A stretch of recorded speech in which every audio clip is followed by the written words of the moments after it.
बिस्मिल्लाहिर्रहमानिर्रहीम। अस्सलाम वालेकुम। आई एम ख्वाजा मोहसिन इनाम। स्टूडेंट्स, अल्लाह ताला से दुआ है कि आप खैरियत से हों।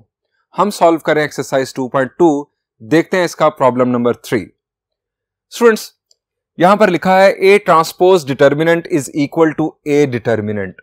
स्टूडेंट्स, ये किसी भी स्क्वायर मैट्रिक्स के लिए ट्रू है। आप किसी भी स्क्वायर मैट्रिक्स का डिटर्मिनेंट लें या उसके ट्रांसपोज का डिटर्मिनेंट लें, वैल्यू सेम आएगी।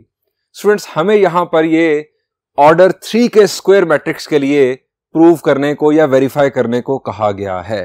तो ऑर्डर 3 का एक स्क्वायर मैट्रिक्स हम कंसीडर करते हैं एआईजे फॉर्म में और देन इस प्रॉपर्टी को प्रूव करते हैं। लेट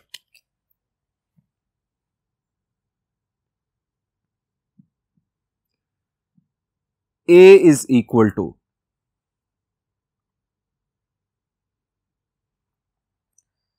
जनरल मैट्रिक्स हमने कंसीडर करना है ऑर्डर 3 का A11, A12, A13, A21, A22, A23, A31, A32, A33। अब स्टूडेंट्स, इसका ले लेते हैं डिटर्मिनेंट। ए डिटर्मिनेंट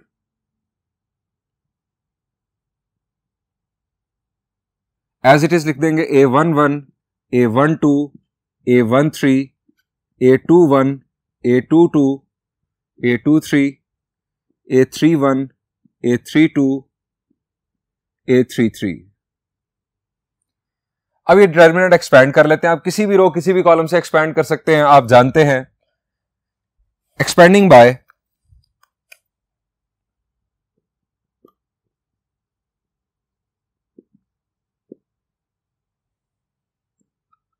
R1, मैं इसे R1 से एक्सपैंड कर रहा हूं।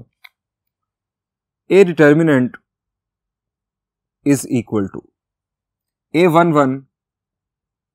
अब इसकी रो और कॉलम को छोड़ा तो हमारे पास आ जाएगा A22, A23, A32, A33। चूंकि फर्स्ट रो से हम एक्सपैंड कर रहे हैं, यहां से स्टार्ट हुआ पॉजिटिव और देन ऑल्टरनेट साइंस आएंगे -A12,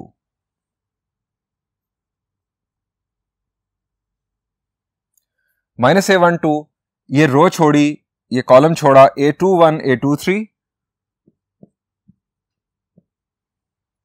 A31, A33।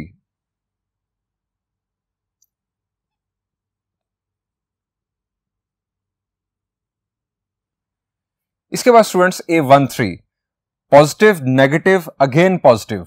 अब यहां पर चूंकि जगह नहीं है तो हम यहां पर लिख लेते हैं इसे, यहां पर A13।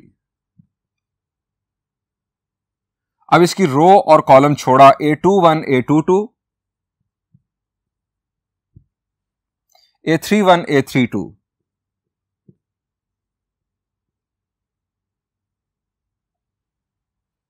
ये यानी इस तरह से हमें लिखना पड़ा चूंकि यहां पर स्पेस इतनी ज्यादा नहीं थी। बढ़ते हैं नेक्स्ट बोर्ड पर, उसे फर्दर प्रोसेस करते हैं। A determinant is equal to A11। अब यहां पर हम ये 2/2 का डिटर्मिनेंट सॉल्व करेंगे। A22, A33 minus A23, A32, ये माइनस A12। अब ये डिटर्मिनेंट एक्सपैंड करते हैं। A21, A32, A33, A23, A31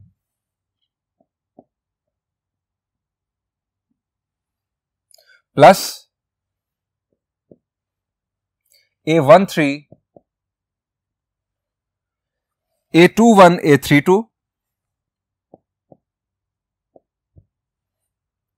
minus A22, A31।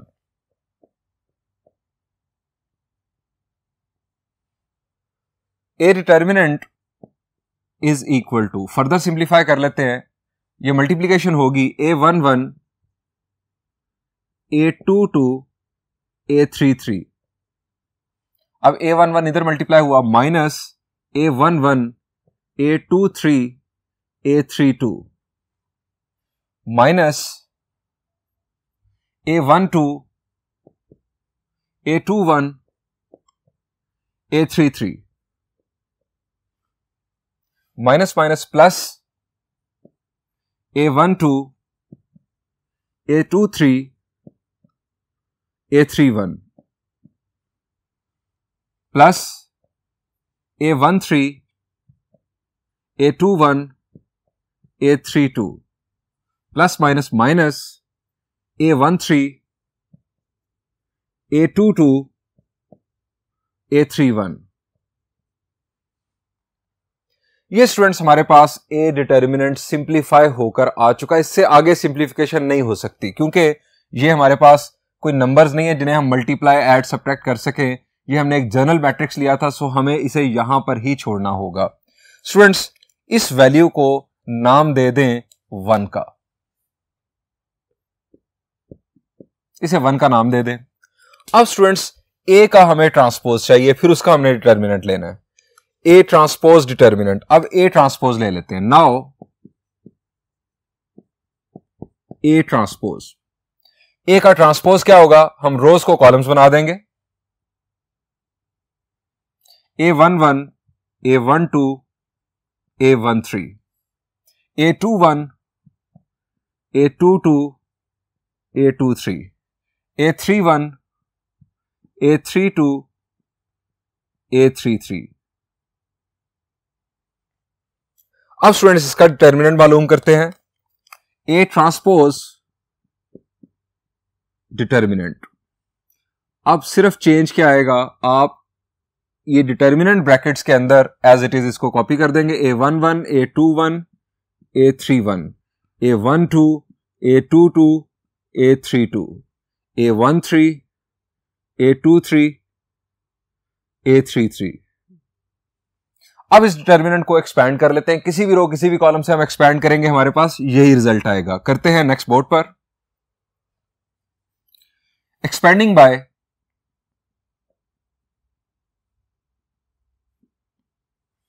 अब स्टूडेंट्स यहां पर मैं इसे रो 1 रो 2 रो 3 कॉलम 1 कॉलम 2 कॉलम 3 किसी से भी एक्सपैंड करूं, आपके पास यही रिजल्ट आ रहा है। टर्म्स आगे पीछे हो सकती हैं लेकिन यही वाली टर्म्स आएंगी, टर्म्स सिर्फ आगे पीछे हो सकती हैं। स्टूडेंट्स हमने ले लिया ट्रांसपोज। ट्रांसपोज में क्या होता है कि रोज कॉलम्स बन जाते हैं। अगर मैं इस दफा कॉलम 1 से एक्सपैंड करूं तो हमारे पास एग्जैक्टली यही रिजल्ट इसी सीक्वेंस से हमारे सामने आ जाएगा। अगर मैं इसे कॉलम 1 से एक्सपैंड कर लूं, अगर मैं इसे रो 1 से एक्सपैंड करूंगा तो टर्म्स आगे पीछे होंगी, रिजल्ट फिर भी यही होगा। तो मैं इसे कॉलम 1 से जानबूझकर एक्सपैंड कर रहा हूं ताकि हमारे पास एज इट इज रिजल्ट आ जाए, क्योंकि रो 1 जो पहले थी वो अब कॉलम 1 बन चुका है। एक्सपेंडिंग बाय C1, मैं आपको फिर बता रहा हूं, आप इसे रो 1 से अगर दोबारा एक्सपैंड करेंगे तब भी यही आंसर आएगा, लेकिन ये जो टर्म्स हैं ये आगे पीछे हो सकती है और आप जानते हैं कि इनके आगे पीछे होने से कोई फर्क नहीं पड़ना। जो नेगेटिव टर्म है यहां पर वो वहां पर भी नेगेटिव ही आएगी, जो पॉजिटिव टर्म है वो पॉजिटिव ही आएगी। Expanding bye C1, A11 start, यहां से हम जब लेते हैं तो पॉजिटिव स्टार्ट, कॉलम और रो छोड़ा, A22 A32 A23 A33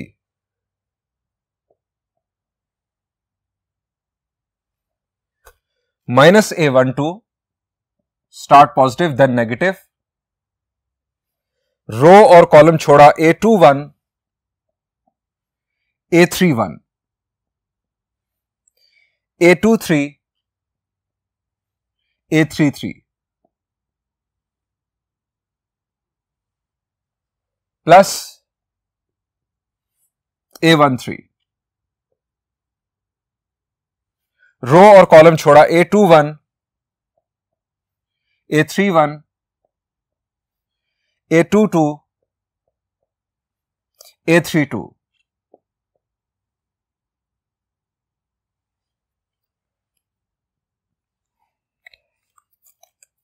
A11, A22, A33 minus A32, A23 minus A12, A21, A33 minus A31, A23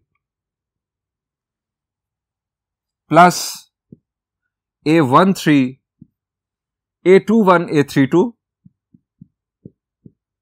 minus A31, A22. Further simplification A11 अब लेफ्ट साइड पर लिख लेते हैं हम, ताकि यहां पर कंक्लूड हो जाए बात। लेफ्ट साइड पर हम लिख लेते हैं A transpose determinant. A11, A22, A33, ये देखें फर्स्ट टर्म, ये आपके पास यहां पर फर्स्ट टर्म, ये फर्स्ट टर्म माइनस, ये minus A11, A32, A23, A11, A23, A32, ये आगे पीछे हो गए, इससे कोई फर्क नहीं पड़ता। मल्टीप्लीकेशन आप जानते हैं रियल नंबर्स की कम्यूटेटिव होती है, इससे कोई फर्क नहीं पड़ता जगह बदलने से। माइनस A12, A21, A33, यहां पर देखें third one, A12, A21, A33 minus minus plus A12, A31,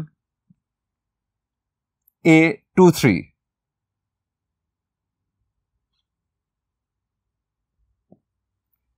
उसके बाद प्लस, अब ये टर्म भी देख लें जरा, A12, A23, A31, ये आपके पास A12, A23, A31 plus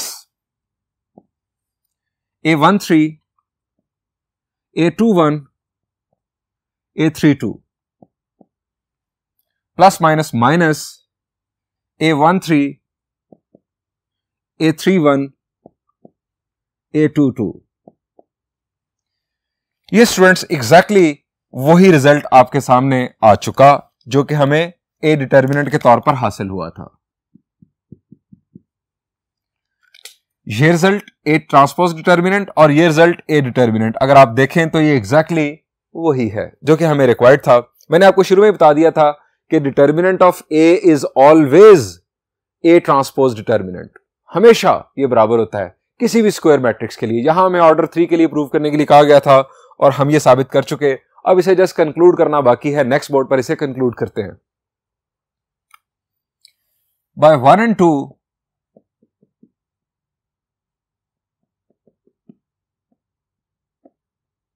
we have A determinant is equal to A transpose determinant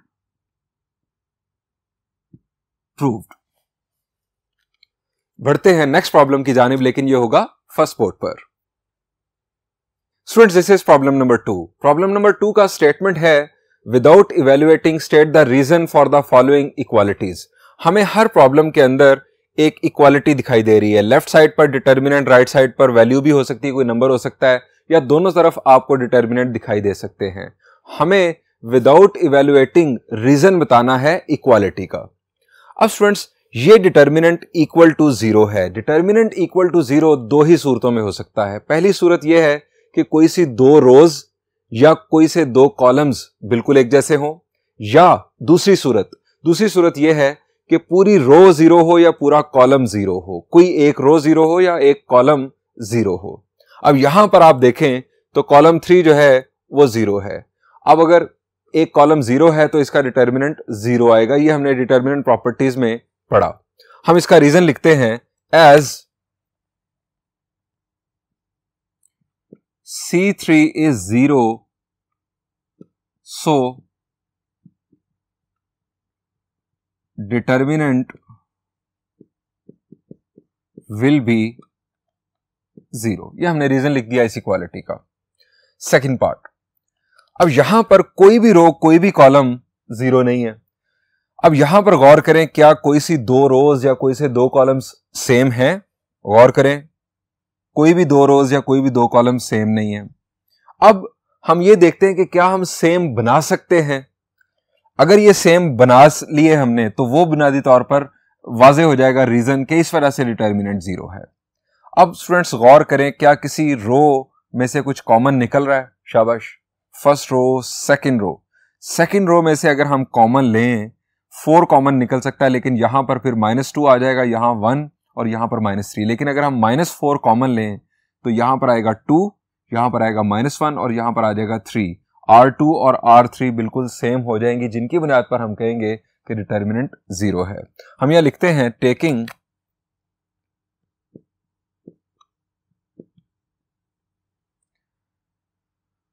-4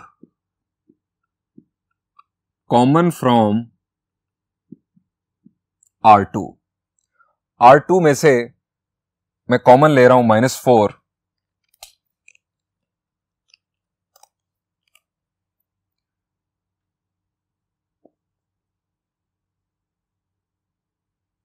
-4 common लिया, 1 2 3, यहां पर आ गया 2, यहां पर आ गया -1, यहां पर आ गया 3, यहां पर आ गया आपके पास 2, -1 और 3। अब स्टूडेंट्स R2 और R3 सेम है। आप क्या लिखेंगे? आप लिखेंगे as R2 and R3 are same, so determinant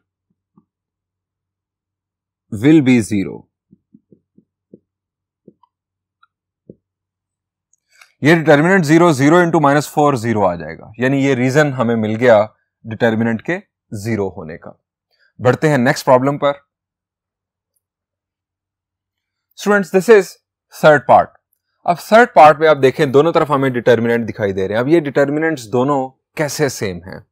students आप जरा गौर करें तो आपको पता चलता है कि लेफ्ट साइड में जो डिटर्मिनेंट के अंदर मैट्रिक्स है, अगर हम उसका ट्रांसपोज ले लें तो ये राइट साइड वाला मैट्रिक्स बन जाएगा जो डिटर्मिनेंट ब्रैकेट्स के अंदर है, या आप राइट साइड वाले का ट्रांसपोज ले लें तो लेफ्ट साइड वाला बन जाएगा। और हम ये प्रॉपर्टी जानते हैं कि A determinant is equal to A transpose determinant. हम यहां पर लिखेंगे सिंस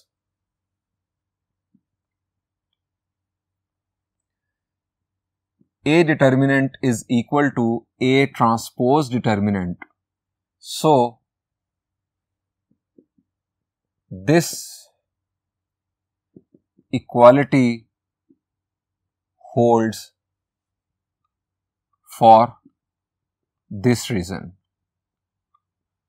चूंकि यहां पर आप अगर देखें तो इसका ट्रांसपोज इसके इक्वल है, इस मैट्रिक्स का ट्रांसपोज इसके इक्वल है, सो ये डिटर्मिनेंट इक्वालिटी होल्ड करेगी। ये हमने इसका रीजन बता दिया, ये हमने प्रॉपर्टी बता दी कि ए का डिटर्मिनेंट ए ट्रांसपोज डिटर्मिनेंट के बराबर होता है। ये हमने रीजनिंग कर दी। अब स्टूडेंट्स आ जाएं यहां पर फोर्थ पार्ट पे। फोर्थ पार्ट पे स्टूडेंट्स अगर आप देखें तो यहां पर हमें -3 नजर आ रहा है। या तो हम इसमें से -3 किसी रो या कॉलम में से कॉमन लेंगे तो आपके पास डिटर्मिनेंट के अंदर जो मैट्रिक्स है वो सेम हो जाएगा, या हम इस -3 को अंदर किसी रो या कॉलम के साथ मल्टीप्लाई कर दें तो लेफ्ट साइड जैसा बन जाएगा।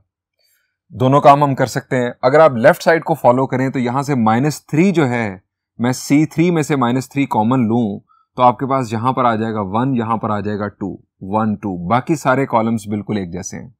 यानी एक रास्ता यह है कि मैं लेफ्ट साइड चूज करूं, -3 कॉमन लूं C3 में से तो ये राइट साइड बन जाएगी। अगर मैं राइट साइड चूज करूं तो -3 अगर मैं C3 के साथ मल्टीप्लाई कर दूं, कीप इन माइंड कि हम जब डिटर्मिनेंट को डील कर रहे हों तो हम इंडिपेंडेंटली रोज या कॉलम्स को डील करते हैं। आप किसी एक रो में से कुछ कॉमन ले सकते हैं, किसी एक कॉलम में से कुछ कॉमन ले सकते हैं, या अगर आप एक नॉन जीरो स्केलर मल्टीप्लाई करेंगे तो वो पूरे जो डिटर्मिनेंट के अंदर मैट्रिक्स है उस पूरे के साथ मल्टीप्लाई नहीं होगा, उसकी किसी एक रो या किसी एक कॉलम के साथ मल्टीप्लाई होगा एक स्केलर। अगर आपने किसी फिर दोबारा किसी स्केलर से मल्टीप्लाई करना है किसी कॉलम को, रो को, तो फिर वो अलहदा से एक और नंबर होगा जो कि आप उस दूसरी रो या दूसरे कॉलम के साथ मल्टीप्लाई करेंगे।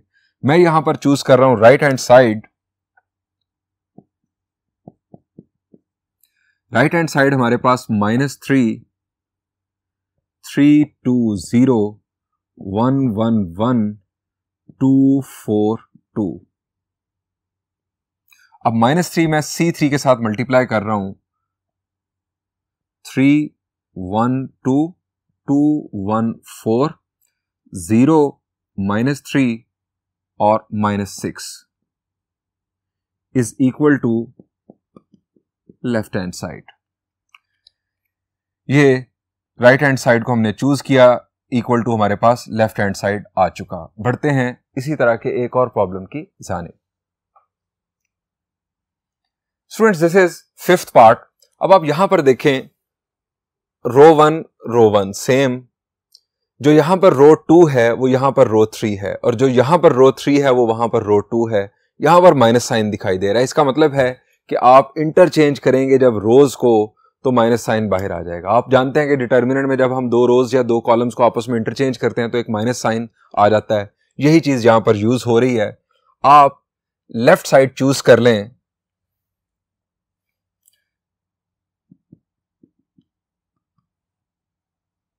वन 0 -1 3 2 1 1 -1 0। interchanging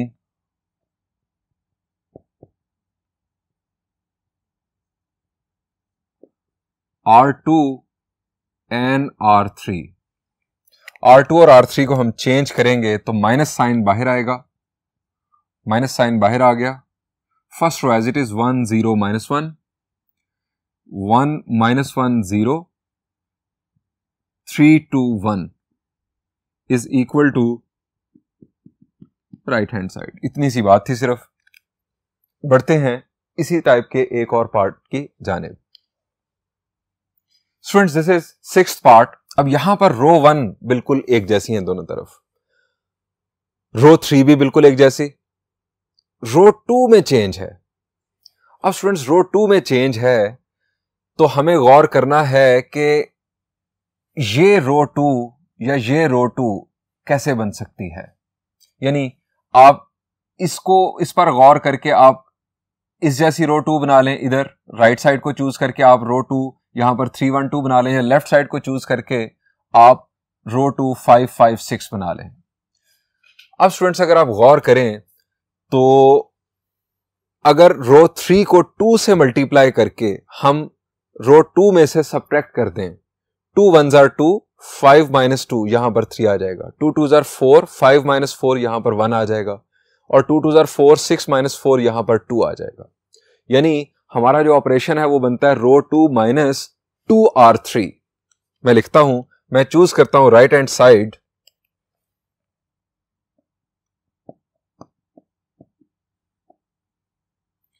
to 0 1 5 5 6 1 2 2।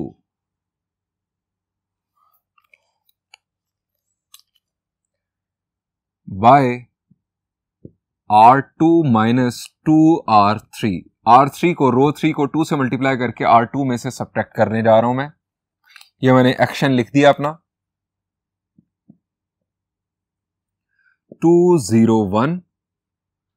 अब 2 1s are 2 5 - 2 3, 2 2s are 4 5 - 4 is 1, और 2 2s are 4 6 - 4 is 2, 1 2 2 is equal to left hand side. Student, यहां पर इस प्रॉब्लम का सॉल्यूशन एंड हुआ। बढ़ते हैं एक और प्रॉब्लम की जानिब जो कि होगा फर्स्ट बोर्ड पर। Students, this is problem number 5 of exercise 2.2। Statement है शो दैट। हमें शो क्या करना है, हर पार्ट के अंदर हमें इक्वालिटी शो करना है। स्टूडेंट्स, बाज औकात जैसा कि यहां पर आप देख रहे हैं कि इक्वालिटी के दोनों तरफ आपको डिटर्मिनेंट नजर आएंगे, और बाज दफा एक तरफ डिटर्मिनेंट और दूसरी तरफ कोई नंबर दिखाई देगा। हमें वो इक्वालिटी शो करनी है। आप ये भी कह सकते हैं कि हमें लेफ्ट साइड को राइट साइड या राइट साइड को लेफ्ट साइड बनाकर दिखाना है। स्टूडेंट्स जरा ध्यान से सुने, प्रॉब्लम नंबर 2 और उसके बाद प्रॉब्लम नंबर 5 से लेकर प्रॉब्लम नंबर 10 तक डिटर्मिनेंट प्रॉपर्टीज का यूज होगा प्रॉब्लम्स को सॉल्व करने के लिए।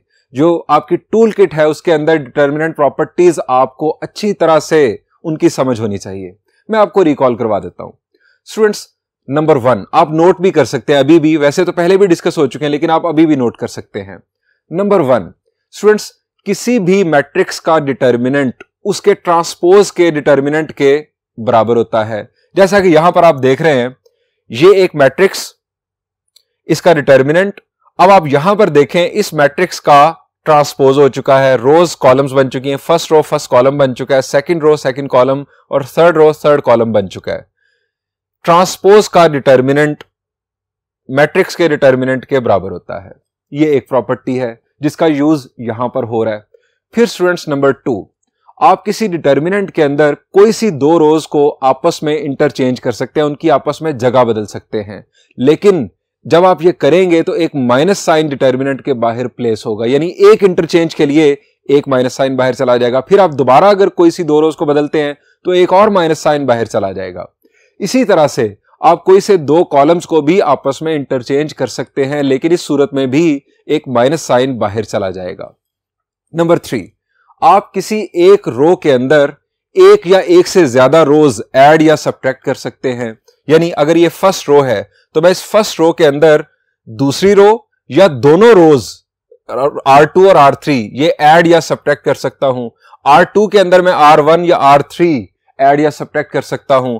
R3 के अंदर R1 R2 मैं ऐड या सब्ट्रैक्ट कर सकता हूं, यानी एक या एक से ज्यादा रोज आप किसी रो में ऐड या सब्ट्रैक्ट कर सकते हैं। यही काम आप कॉलम्स की सूरत में भी कर सकते हैं।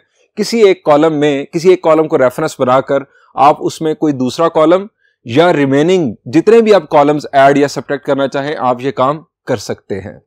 इसके बाद स्टूडेंट्स, आप किसी एक रो के अंदर किसी दूसरी रो का non zero scalar multiple add या सब्ट्रैक्ट कर सकते हैं। मिसाल के तौर पर आप फर्स्ट रो के अंदर सेकंड रो को अगर आप 2 से मल्टीप्लाई कर ले, मैं फर्ज कर रहा हूं 2 से मल्टीप्लाई करके आप सेकंड रो को आप फर्स्ट रो के अंदर ऐड कर सकते हैं।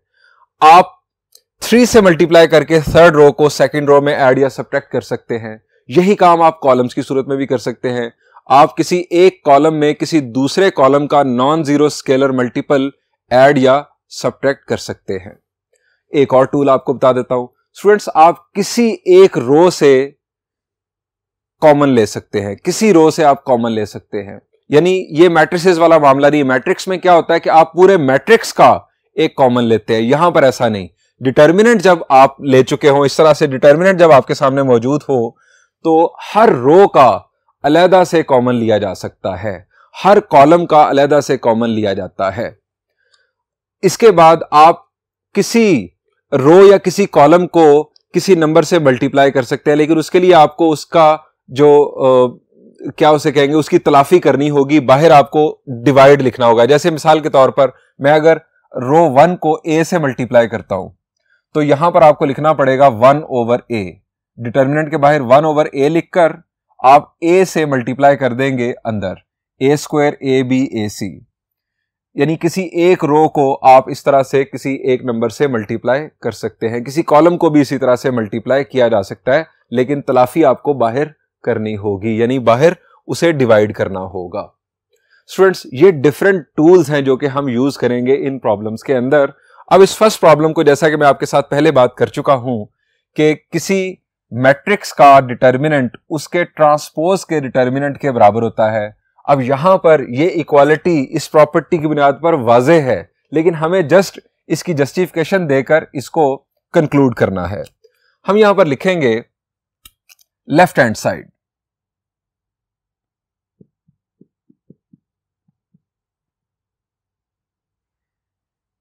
ABC LMN XYZ,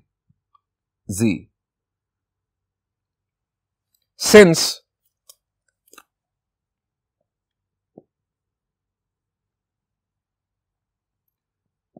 A determinant is equal to A transpose determinant. So अब ये जो इसके अंदर मैट्रिक्स हमने डिटर्मिनेंट ब्रैकेट्स के अंदर लिया हुआ है, इसका हम ट्रांसपोज ले लेते हैं।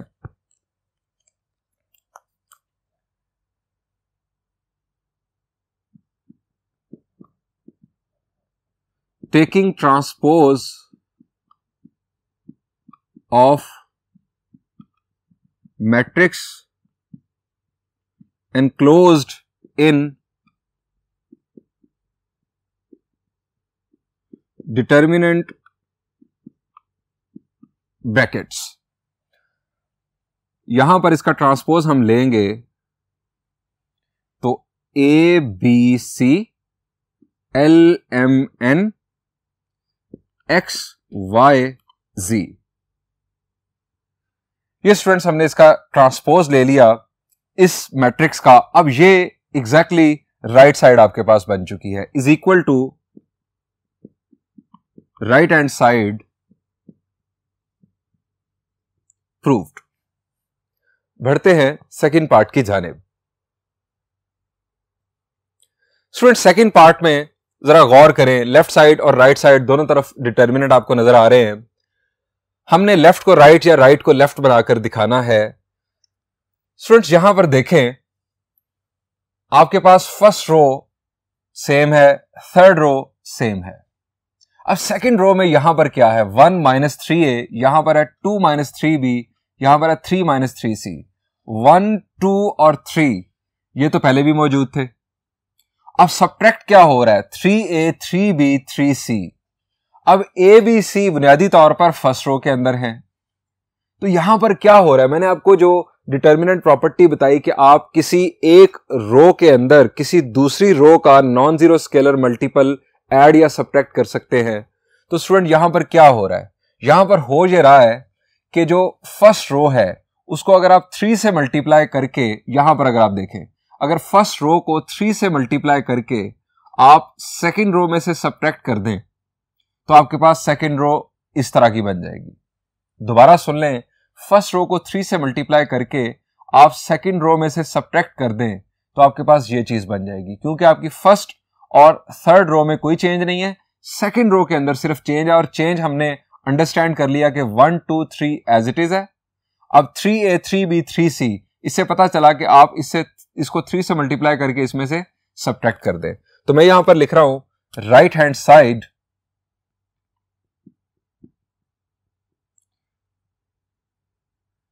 A, B, C 1, 2, 3, 4, 5, 6। अब हमने इसे अंडरस्टैंड कर लिया कि यहां पर हो क्या रहा है। सो हमने यहां पर लिखा R2, चेंज आपको लाना है R2 में, R2 माइनस 3R1। ये हमने स्टूडेंट्स एक्शन लिखा बाय R2 माइनस 3R1, यानी हम R1 को 3 से मल्टीप्लाई करके R2 में से सब्ट्रैक्ट करने जा रहे हैं। A, B, C, R2 में जस्ट चेंज आएगा, 3A 1 में से सब्ट्रैक्ट हुआ 1 माइनस 3A,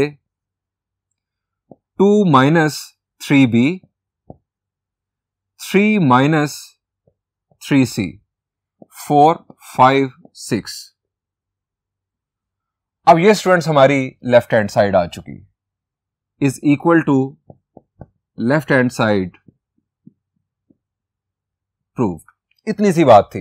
इन सवालों के अंदर बुनियादी तौर पर आपको ये जो टूल्स मैंने बताए हैं ना, इनको इनफैक्ट अजबर करना है अपने दिमाग में, इनको फ्रेश रखना है और फिर देखना है कि कैसे आप इनका यूज कर सकते हैं। जितनी आप ज्यादा प्रैक्टिस करेंगे ना इस किस्म के प्रॉब्लम्स की, उतने आप शार्प होते चले जाएंगे। देखते हैं next problem. Students this is third part.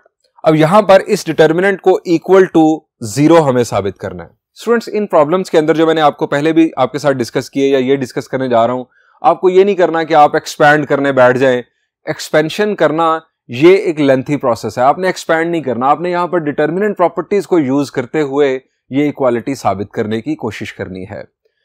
यहां पर आप देखें ये डिटर्मिनेंट इक्वल टू 0 है। डिटर्मिनेंट 0 कब होता है ये हमने डिस्कस किया हुआ है। डिटर्मिनेंट 0 उस वक्त होता है जब कोई सी 2 रोज बिल्कुल एक जैसी हो या कोई से 2 कॉलम्स बिल्कुल एक जैसे हों।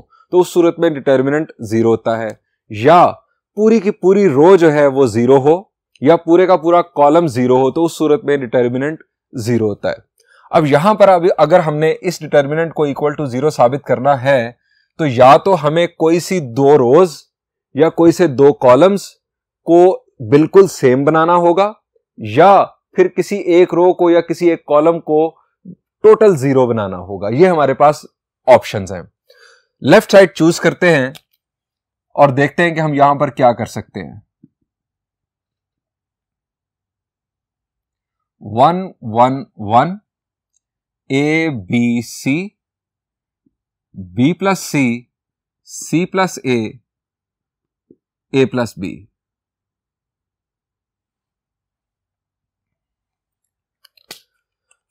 स्टूडेंट्स, पहले ये सोचते हैं कि क्या हम दो रोज को बिल्कुल एक जैसा बना सकते हैं। अब यहां पर अगर आप देखें, अगर मैं R2 के अंदर R3 ऐड कर दूं, मैंने आपको बताया था कि आप किसी एक रो में कोई दूसरी रो या रिमेनिंग रोज आप ऐड कर सकते हैं।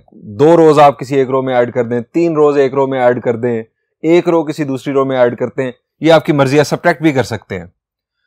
R2 में अगर मैं R3 ऐड कर दूं तो यहां पर क्या होगा, A प्लस बी प्लस सी बन जाएगा। यहां पर B में जब C और A ऐड होगा तो यहां पर भी A प्लस बी प्लस सी बन जाएगा, और यहां पर भी A प्लस बी प्लस सी बन जाएगा। या आप ये भी कह सकते हैं कि मैं R3 में R2 ऐड कर दूं तो A इधर ऐड होगा A plus B plus C, B इधर ऐड होगा A plus B plus C, C इधर ऐड होगा तो A plus B plus C यहां पर हमें हासिल होगा।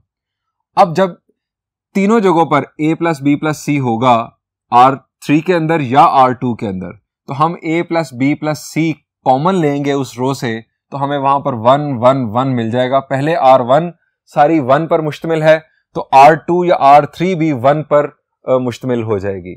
सो हमारी दो रोज जब बिल्कुल सेम होंगी तो हम कहेंगे चूंकि ये दो रोज आइडेंटिकल हैं, सेम हैं, सो डिटर्मिनेंट 0 होगा। स्टूडेंट्स, ये हमारा प्लान है जिसको हम फॉलो करने जा रहे हैं। मैं यहां पर लिखूंगा by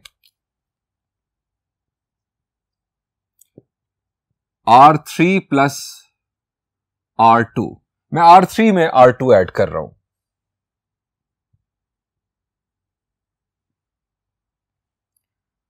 one one one R जब जो पहले लिखी जाएगी ना रो, चेंज उसमें आना है।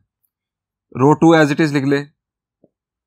अब इसमें रो 2 ऐड हुई तो A plus B plus C, B add हुआ A plus B plus C, C add हुआ A plus B plus C. अब स्टूडेंट्स, इस रो के अंदर से हम A plus B plus C common ले सकते हैं। यहां आप एक्शन लिख दें, taking A plus B plus C common from R3।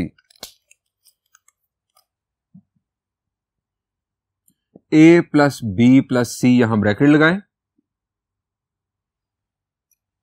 1 1 1। यहां पर एक बात आपको बता दूं कि अगर ये मैट्रिक्स हो तो फिर पूरे मैट्रिक्स का कॉमन होता है, लेकिन जब डिटर्मिनेंट हो तो आप किसी एक रो में से या किसी एक कॉलम में से कॉमन ले सकते हैं। A B C her column और हर रो का अलहदा से कॉमन होगा। 1 1 1। अब स्टूडेंट्स, दो रोज आइडेंटिकल हो चुकी, R1 और R3 सेम हो चुकी, सो डिटर्मिनेंट प्रॉपर्टी की बेस पर हम कहेंगे कि ये डिटर्मिनेंट इक्वल टू 0 होगा। बढ़ते हैं नेक्स्ट बोर्ड पर। As R1 and R3 are same, so 1 1 1 A B C 1 1 1 equal to 0। So determinant हो गया 0। A plus B plus C into 0 is equal to 0, that is equal to right hand side proved. बढ़ते हैं next part की जानिब, next board पर। Students, this is fourth part. अब fourth part में हमें इनडिटर्मिनेंट्स की इक्वालिटी शो करनी है। अब स्टूडेंट्स जरा यहां पर गौर करें, यहां पर हमें ए स्क्वायर ए क्यूब नजर आ रहा है, जबकि यहां पर ए और ए स्क्वायर है। फिर आगे जरा बढ़ें, सेकंड कॉलम में हमें यहां पर बी स्क्वायर बी क्यूब नजर आ रहा है, जबकि यहां पर बी और बी स्क्वायर है। सी स्क्वायर और सी क्यूब नजर आ रहा है, जबकि यहां पर सी और सी स्क्वायर है।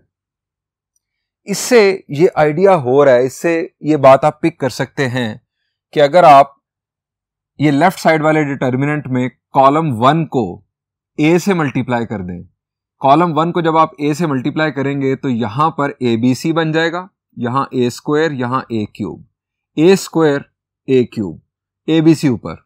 अब नेक्स्ट आ जाए, इसको आप बी से मल्टीप्लाई करेंगे तो यहां पर तो ए बी सी बन जाएगा, यहां बी स्क्वायर और यहां पर बी क्यूब। यहां पर सी से मल्टीप्लाई करेंगे तो ए बी सी यहां पर बनेगा, यहां पर सी स्क्वायर, यहां पर सी क्यूब। अब दो रिमेनिंग 2 रोज हैं, ये जो R2 और R3 हैं, ये तो सेम हो जाएंगी। R1 जो है ये ABC यहां पर होगा, ABC यहां पर होगा, ABC यहां पर होगा। वो ABC आप कॉमन लेंगे तो आपकी एक कैंसलेशन होगी पहले वाले ABC के साथ। जो आपने मल्टीप्लाई किया था वो आपने डिवाइड भी किया, ये भी आपको मैं करके दिखाता हूं। वो कैंसलेशन होगी तो आपके पास पहली रो 1 1 1 बन जाएगी। अब ये प्लान क्या है ये मैं आपको करके दिखाता हूं। ये मैं आपको सारे पार्ट्स करके दिखा रहा हूं इसलिए कि ये थोड़े से ट्रिकी हैं। आप थोड़े से इसमें फ्लो में आ जाएंगे तो आप खुद भी कर सकेंगे। सो इसका सॉल्यूशन मैं स्टार्ट कर रहा हूं।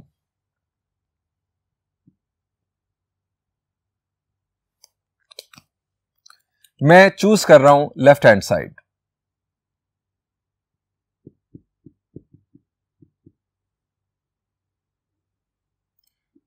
B C C A B A B C A square B square C square multiply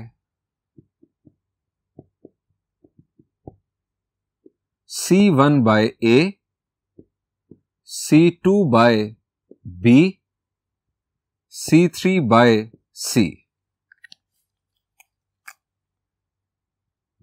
अब जब हम मल्टीप्लाई करेंगे तो मैंने आपको बताया था कि आप डिवाइड भी करेंगे। A से मैं मल्टीप्लाई कर रहा हूं, B से मल्टीप्लाई कर रहा हूं और C से। सो मैंने तीनों से डिवाइड भी कर दिया इस डिटर्मिनेंट को। फर्स्ट रो को मैं फर्स्ट कॉलम को मैं A से मल्टीप्लाई कर रहा हूं, ABC A square A cube. Second column को B से मल्टीप्लाई कर रहा हूं, यहां पर B की कमी थी, ये भी ABC बन गया, B square B cube, ABC C square C cube. अब स्टूडेंट्स ये R2 और R3 ये तो सेम हो गई। अब आप ABC कॉमन लेंगे R1 में से। Taking ABC common from R1,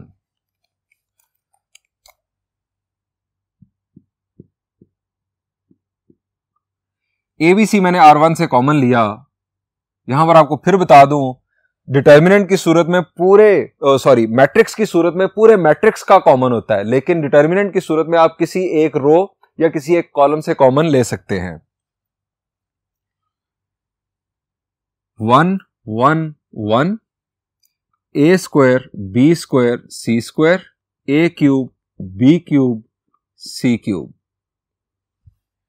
ये स्टूडेंट्स कैंसलेशन हुई और नेक्स्ट पार्ट में आप इसे एज इट इज लिख के is equal to right hand side proved आप खुद लिख लें। यहां पर चूंकि जगह नहीं रही, आप इसे खुद मुकम्मल कीजिएगा। स्टूडेंट्स यहां पर इस लेक्चर को एंड करता हूं। इंशाल्लाह नेक्स्ट लेक्चर में भी हम इसी तरह के प्रॉब्लम्स सॉल्व करेंगे। Thank you and Allah Hafiz.